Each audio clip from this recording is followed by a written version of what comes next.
Okay, here we are May 4th. So we've gone through, I don't know how many strategic segments now, but I think I have to concede defeat with the whole scenario. Playing one person by yourself is just too hard, I think, because the fatigue stuff is so finicky.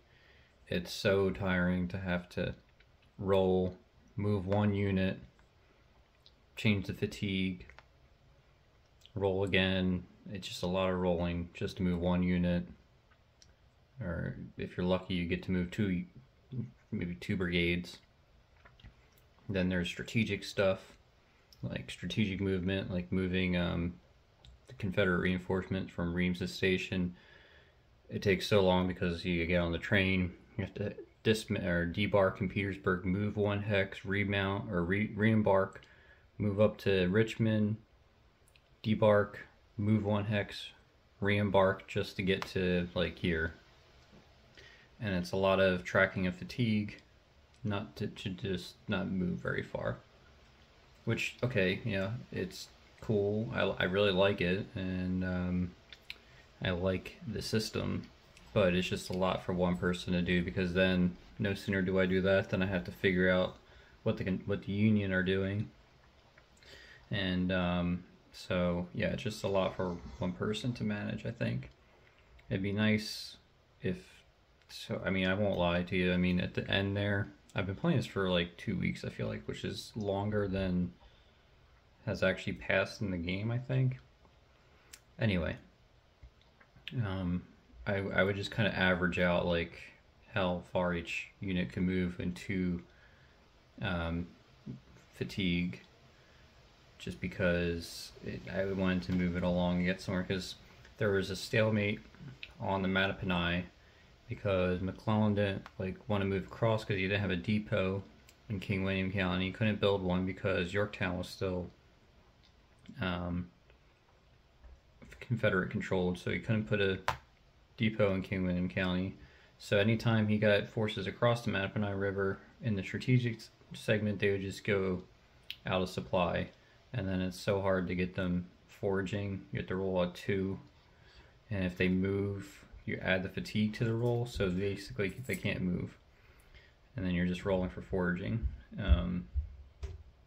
So on the 4th strategic segment, though, we get our siege artillery in Fortress Monroe, and that negates Yorktown's fort marker. And then Casey was able to just walk right in, basically, because Ward and Colston, they evacuated to save their manpower because the writing was on the wall. And so Casey moved his division in with no problem, taking over the siege artillery that was there. That couldn't be moved. So now the York River is open for the Union.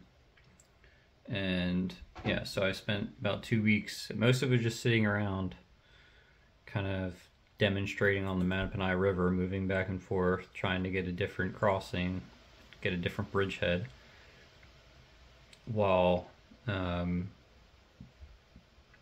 waiting for the siege artillery to come online to reduce Yorktown. So I don't think, I mean, this was instructive, right? Because landing at Urbana, I think this shows what it was impractical.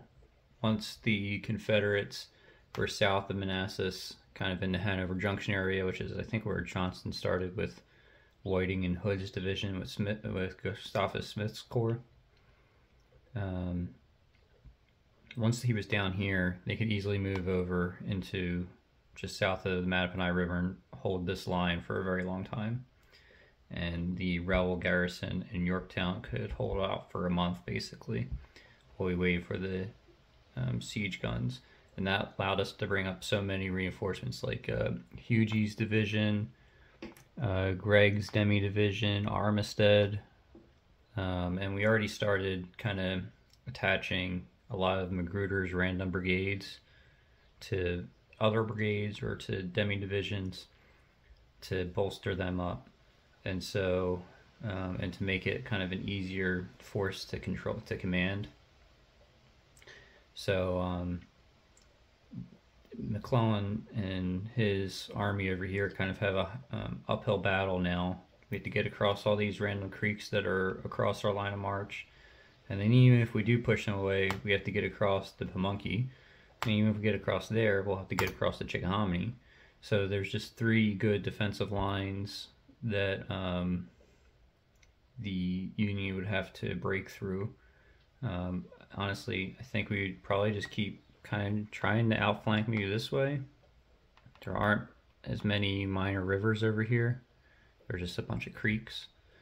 But now you kind of see why Grant kept sidling to the left and eventually going across the James River to attack Petersburg.